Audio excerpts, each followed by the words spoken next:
앞서 짚어드렸던 것처럼 게임주에 대한 이야기들 해보도록 하겠습니다. 그중에서도 좀 옥석도 가려야 되고 지금 게임주 상황들이 어떤지도 한번 봐야 될 텐데요. 취재 기자와 함께 지금 상황과 또 앞으로의 전망들은 어떻게 나오고 있는지 이야기 나눠보도록 하겠습니다. 정보과학부 서정근 기자원을 함께합니다. 어서 오십시오. 안녕하세요. 예, 안녕하세요. NC소프트 얘기부터 잠깐 해보도록 할 텐데 사실 처음에 그러니까 몇 달 전까지만 하더라도 80만 원대 목표 주가가 굉장히 많았고 진짜 거기까지 언제 오를까 싶었는데 이제는 100만 원에 육박하고 있습니다. 오늘 약간 조정을 받아도 95만 원 선인데 좀 이런 게임주 특히 NC소프트의 이런 활약들 좀 어디에서 그 배경 찾고 계십니까? 예, 우리 흔히 게임 사업은 그 불황을 먹고 사는 장미라고 불리죠. 이제 불경기가 와서 사람들의 그 활동 위축될 때 비교적 저렴하게 즐길 수 있는 여가인 게임 소비가 늘어난다는 발상입니다. 2008년 금융위기 때 증시가 무너지다 다시 반등할 때 게임주가 가장 큰 상승폭을 보였죠. 지금은 어떻습니까? 예, 코로나 쇼크로 경제가 무너지고 있죠. 역병이 창궐해서 한동안 외출 자체를 꺼리는 상황이 지속됐고 젊은 사람들이 집에만 있으니 TV나 유튜브, 넷플릭스 보거나 게임을 하기 마련이죠. 사드 배치 이후 한알령으로 중국이 한국의 문화 콘텐츠 수입을 금지해 게임 업종도 타격을 입었는데 최근 흐름을 보면 이제 이런 봉쇄령도 해제될 것이라는 기대감이 충만합니다. 예. 이제 불황, 팬데믹, 중국 시장 개방 등 3박자가 맞아떨어지며 자연스럽게 게임주가 부각되고 NC가 그 수혜를 집중적으로 입고 있는 양상입니다. 처음에 불황을 먹고 사는 장미라고 표현을 했잖아요. 예. 불황을 먹고 산다까지는 이해가 갔는데 특별히 장미라고 이름 붙인 이유가 있습니까? 그냥 붙이신 겁니까? 사람들이 많이 쓰는 표현인데 일단 그렇습니까? 예. 저는 처음 들어봐서 불황을 먹고 사는 장미라고 표현을 해주셨고 실제로 그러니까 어떤 좀 금융 위기가 있달지 아니면 이런 바이러스가 팽창했을 때 게임주들은 잘 나가더라. 실제로 과거에 어땠는지 좀 소개해 주시겠어요? 예, 국내 인터넷 게임 태동기 자체가 98년 IMF 직후였었죠. 이제 PC방 바람을 타고 성장을 거듭했는데요. 이제 직장을 잃은 셀러리맨들이 이제 집에 나올 때 양복 입고 넥타이 메고 집에서 나와서 갈 곳이 없으니까 PC방을 전전하던 시기죠. 불황의 무게를 아직 체감하지 못할 20대 젊은이들이 PC방에서 날밤 새면서 스타크래프트나 리니지를 즐겼던 시절입니다. 이제 그때 소규모 오피스텔에서 출발했던 벤처기업 넥슨과 NC소프트가 이 시기에 자리 잡고 성장 가도를 본격적으로 달렸습니다. 자본시장에서 첫 번째 게임주 랠리는 2008년 금융위기와 맞물려 왔습니다. 물론 금융위기가 왔는데 게임 업체라고 분위기가 좋을 리는 없겠죠. 이때 NC소프트 주가는 한때 28,000원 언저리까지 떨어졌었고 넥슨은 구조조정을 통해 한 300명 정도 감원을 하기도 했습니다. NC 주가가 최저점이던 2008년 3분기 매출이 782억 원, 영업이익은 한 45억 원 정도였습니다. 이때 PC 온라인 게임 리니지2가 각각 한 달에 100억 원씩 매출을 내고 그 외 소소한 매출이 있던 때였습니다. 후속작 리니지3 만들던 사람들이 집단 퇴사하고 하나 남은 후속작 아이온의 성패에 회사 명운이 달렸던 때였는데요. 이 게임이 그 해 11월 11일 출시되자마자 리니지2 합친 것보다 더 많은 돈을 벌기 시작했습니다. 한때 3만 원도 밑돌던 주가가 2009년 연초에는 10만 원을 훌쩍 넘고 그해 여름 아이온이 중국에 진출할 무렵에는 20만 원을 넘었습니다. 이제 국내 게임 업체가 중국 진출을 통해 활로를 키울 수 있다는 기대감이 충분할 때였죠. 예. 근데 이게 NC만 오른 게 아니라 상장해 있는 거의 모든 게임사들 주가가 다 같이 올랐습니다. 돈을 벌어도 NC 게임이 벌고 중국을 진출해도 NC 아이온이 나가는 건데 2009년 상반기에는 거의 모든 상장 게임사들의 일봉, 주봉 차트 상승 추세가 아예 그냥 곡선이 아닌 직선 차트를 그릴 때였죠. 예. 당시 게임주 모두가 작전주였다고 보면 됩니다. 예. 저희가 이거 게임주에 대해서 얘기하기로 하고 저도 이 코너 들어오기 전에 굉장히 재밌고 활기차게 하겠다고 재밌게 하자고 얘기를 들었는데 좀 웃으면서 설명해 주셔도 될 것 같습니다. 이게 안 좋은 얘기가 아니라 게임주가 워낙 지금 잘 나가기 때문에 좋은 쪽 얘기라 그리고 특히나 참 놀라운 게 3만 원짜리가 이제 100만 원 육박하고 있는 상황이라 많은 투자자들이 지금 흥분을 하고 있는 상황이기도 하고 그때 옛날 당시 얘기를 해주셨고 그때 상승 추세 자체도 우상향 정도가 아니라 그냥 아예 직선으로 올라갔다라고 했으니까 그때 당시 분위기가 좀 투자자들 사이에서 어땠었는지 그것도 한번 얘기를 해주시겠어요? 그 IMF 때 한번 당했었죠. 그냥 가지고 있는 뭐 부동산이든 뭐 주식이든 뭐 자산 가치가 급락하고 나서 나라 망할 것처럼 걱정을 했는데 다시 반등하는 데 성공하는 거 봤단 말이에요. 예. 근데 지금 마치 코로나19 쇼크로 증시가 침체를 보이자 3월부터 개미 투자자들이 집결해서 동학 개미 운동이 일어났죠. 12년 전 그때도 마찬가지였습니다. 이제 10년 전 98년 기준 IMF 때 금융자산 가치가 급락했다 반등하는 걸 보고 학습 효과로 이제 투자자들이 배팅하고 들어왔던 거죠. 그때 게임 업종의 수혜를 가장 톡톡히 누렸고요. 뭐 그랬던 상황이었습니다. 예. 그때 사실 뭐 저도 개인적으로 그때 주식 투자를 처음 해볼 타이밍이었는데 그때는 코스피 시총 탑5 차트가 지금과 전혀 다르게 삼성전자, 현대차, 포스코, 현대중공업 이런 순위일 때였습니다. 예. 이제 코스피 시총 탑5 우량주로 저도 포트폴리오 구성하고 저도 나름대로 정석 들어야 큰 돈 버는 거야. 예. 뭐 내 포트폴리오가 로열 스트레이트 플러스야 하고 뭐 기대했었는데 그때도 단기 급등은 게임주나 바이오주처럼 테마주 성격이 짙은 섹터에서 나오고 저는 구경만 잘했던 기억이 납니다. 로열 스트레이트 플러시라고 하기에는 너무 제조업 쪽으로 비중이 다 들어가 있던 것 같긴 합니다만 그때는 그게 세상에 딱 거기 진리로 보일 때였거든요. 아무래도 시총 상위 5개 담아두면 망하진 않아 라는 생각들이 많이 있기 때문에 근데 결국에는 시대가 바뀌고 산업 구조가 바뀌면서 이제 게임주들 그리고 인터넷 관련주들이 이제 시가총액 상위로 계속 눈에 띄고 있는 상황인데 NC 얘기를 저희가 많이 했습니다만 넥슨도 또 한 대 양축을 나타내는 기업이지 않습니까? 그러면 NC가 이렇게 3만 원대에서 이렇게 100만 원 근처까지 오기까지 넥슨 행보는 좀 어땠습니까? 넥슨은 아마 그때 NC가 이렇게 급반등할 때 시절에 넥슨은 이제 4천억 원을 주고 인수했던 자회사 네오프로의 던전앤파이터라는 게임이 있죠. 잘 예. 알려진 게임인데 이게 텐센트를 통해 중국에 막 서비스를 시작할 때였습니다. 2011년이 되니까 던전앤파이터 중국 내 연매출이 1조 원을 넘었죠. 그러면 넥슨 몫으로 연간 3천억 가량 로열티가 이제 들어오기 시작했습니다. 이때 넥슨이 도쿄 증시에 타이밍 맞춰서 잘 상장을 했는데요. 이때 넥슨의 공모가가 주당 1,300엔, 이후 넥슨이 2대1 액면 분할을 한 걸 감안하면 지금 주가 기준으로는 주당 650엔, 시가총액은 한 6조 원 정도에 될 때였습니다. 예.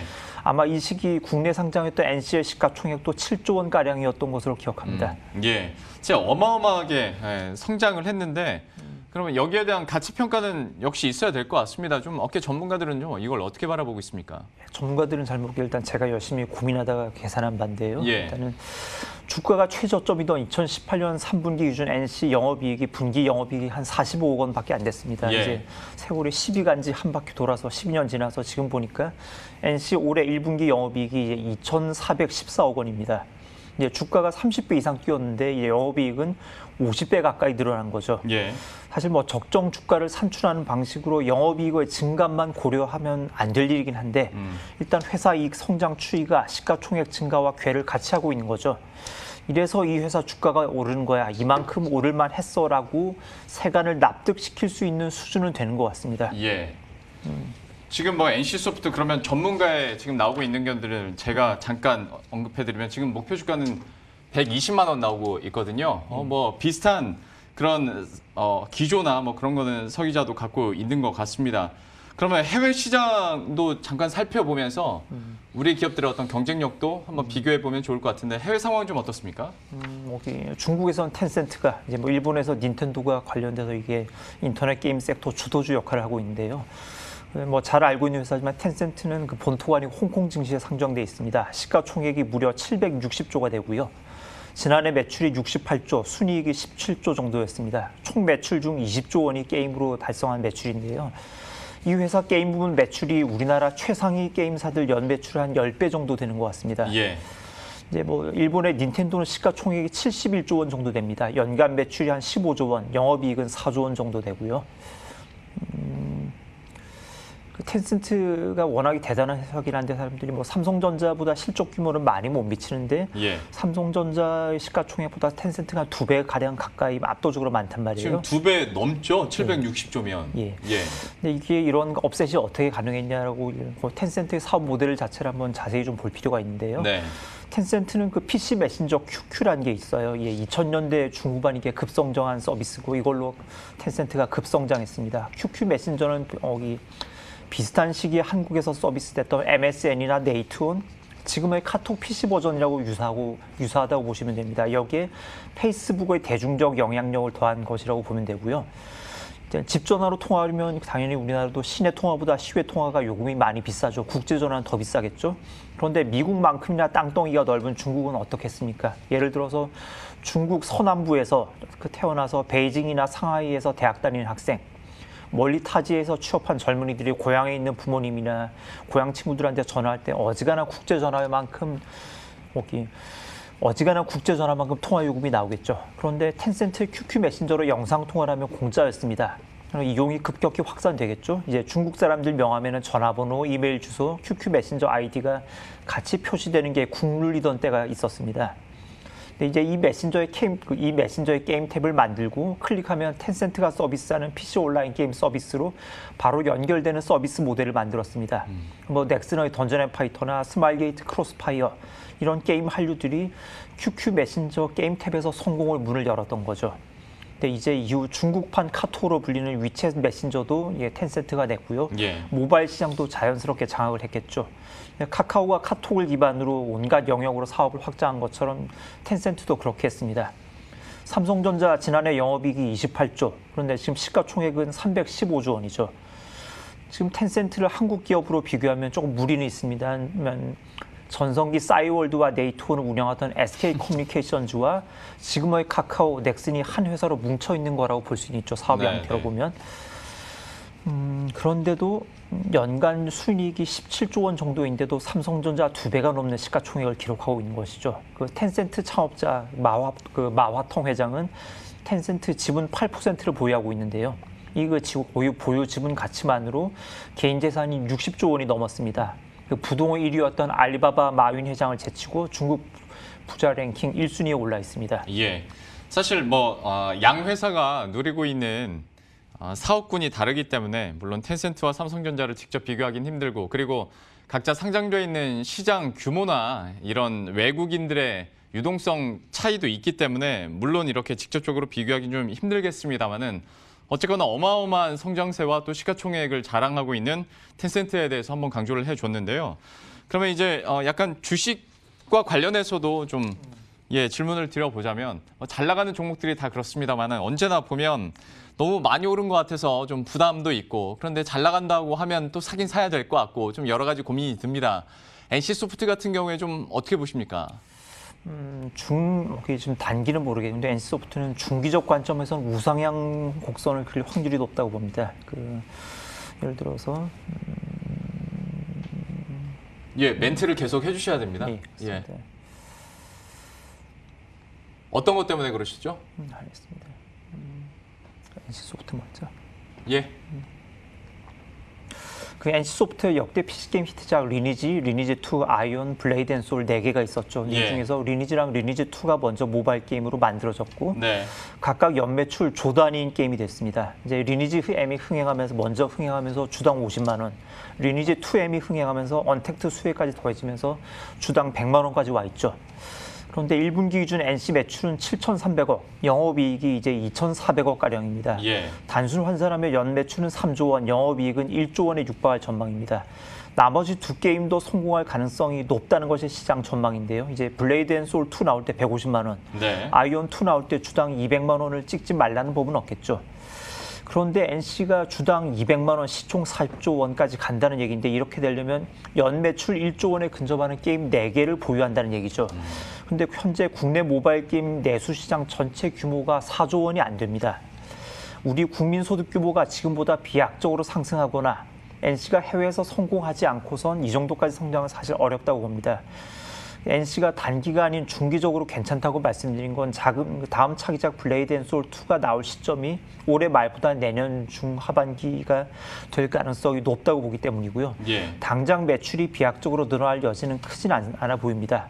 그러나 블레이드 앤 소울 2, 아이온 2의 출시가 완결되기까지 적어도 발매 시점이 2년 이상은 지금보다 걸릴 텐데 이때까지는 상승 여력이 남아있어서 개인적으로는 안전하다고 볼 수 있을 것 같습니다. 넥슨도 한번 물어보도록 하겠습니다. 넥슨의 그러면 앞으로의 전망은 좀 어떻게 보십니까?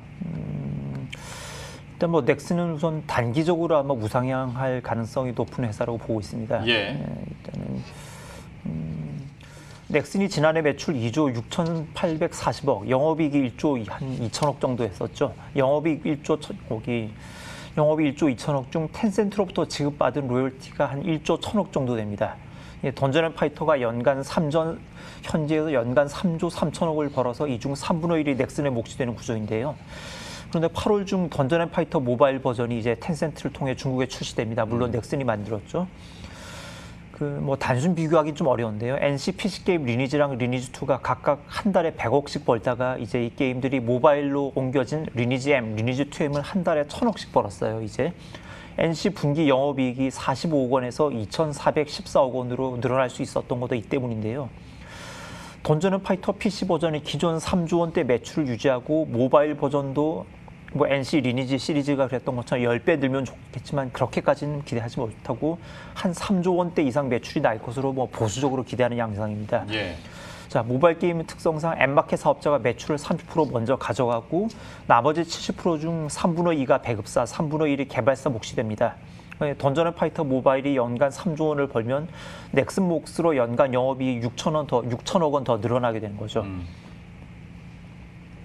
던전 앤 파이터 모바일이 그러면 결국에는 흥행을 하면 여기에서 다시 한번 넥슨은 또 한 번의 대박을 좀 예상할 수 있는 거겠네요. 그렇죠. 근데 넥슨 시가총액이 말씀하신 것처럼 NC만큼은 아직 꽤 많이 늘어나고 있는데 지난해 김정주 회장이 넥슨 매각을 추진하다 이를 철회했던 걸 아마 다들 기억하고 계실 겁니다. 근데 이게 2017년 이후 넥슨 주가가 높을 땐 2,000엔 넘다가 바닥 찍을 땐 1,200엔.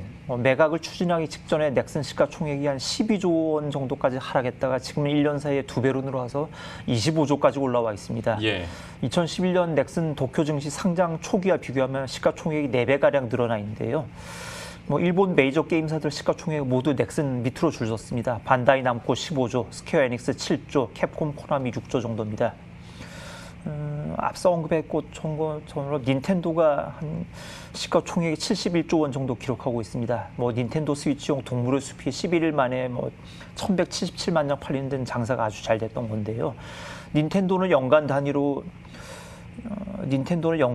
영업이익이 전년 대비 한 40%나 증가했고 넥슨은 던파 모바일 중국 흥행을 확신하는 기대치 때문에 이만큼 올라와 있는 것 같습니다. 예. 던파 모바일 사전 예약자는 한 5천만 명에 육박합니다.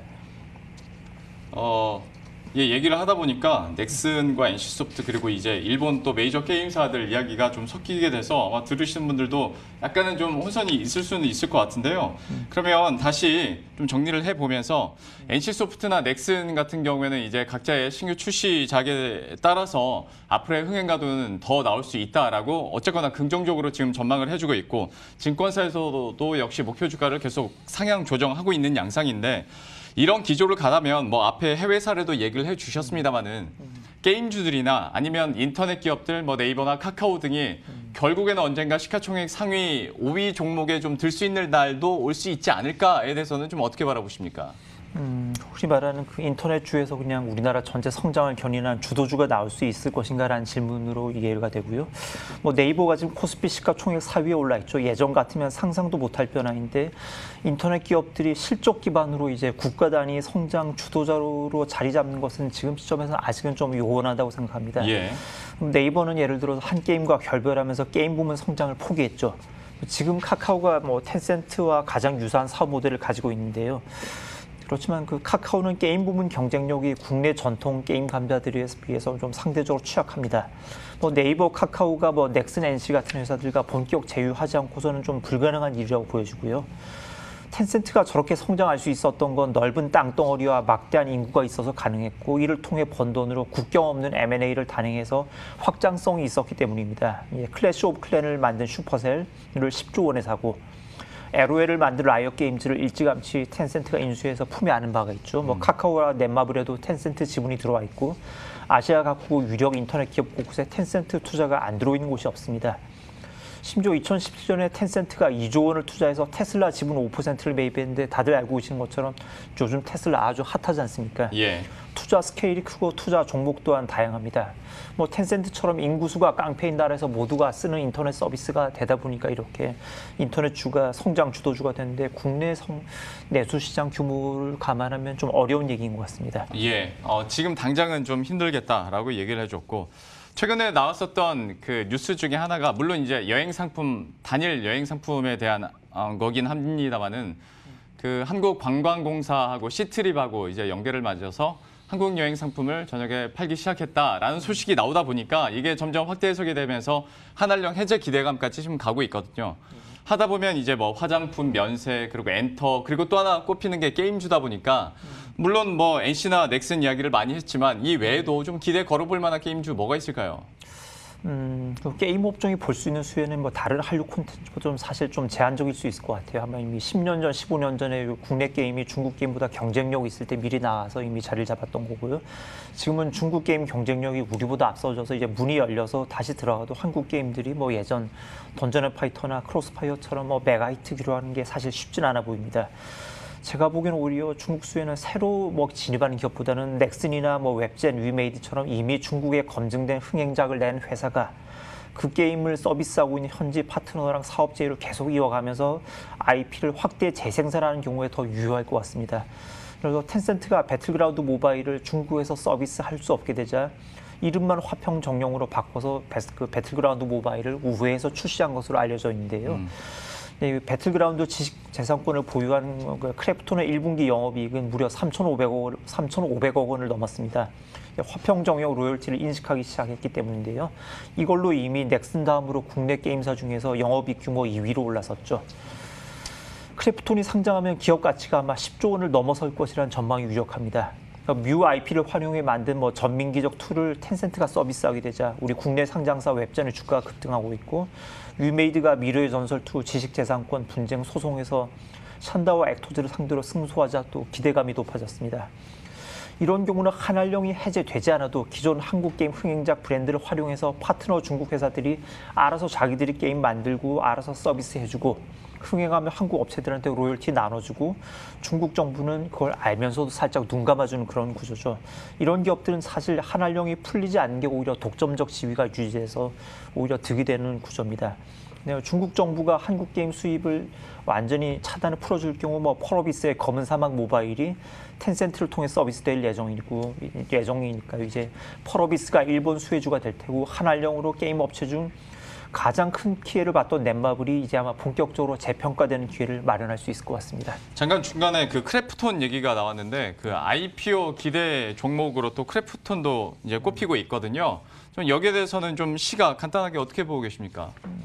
일단은 현재 뭐 장외에서 거래되는 가격으로만 기준을 보면 한 6조 원 정도가 되긴 하는데요. 뭐 텐센트가 크래프톤에 투자할 때도 한 5조 원 정도 가치를 보고 평가를 했었는데요. 지금 현재 이제 25조 기업 가치가 예상되는 넥슨, 그다음 뭐 20조를 찍고 뭐 역시 25조 뭐 한 2년 내에 30조도 찍을 것 같은 NC의 영업이익 규모를 보면 NC 영업이익 규모를 당분간 크래프톤에 한참 앞서갈 수밖에 없는 당분간 앞서갈 수 있는 구조가 될 수밖에 없어요. 그래서 개인적으로는 10조, 한 맥스로 15조까지도 가능할 거라고 저는 개인적으로 예측하는 편이고 이런 예측에 책임은 질 수는 없습니다. 예, 이거는 뭐 그냥 전망이고 IPO 시장에서 워낙 이제 많은 분들의 관심이 좀 높아지고 하다 보니 뭐 빅히트 엔터, 카카오 게임즈 그리고 크래프톤까지 얘기가 자주 나와서 한번 추가로 여쭤봤습니다.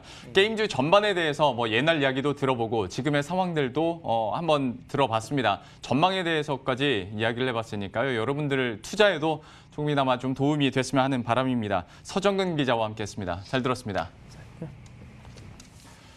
예, 그럼 저희도 여기서 인사드리도록 하겠습니다. 식사 맛있게 하시고요. 저희들은 다음 주 월요일 이 시간에 또 새로운 소식들과 투자 전략 들고 다시 찾아뵙도록 하겠습니다. 시청해주신 여러분 고맙습니다.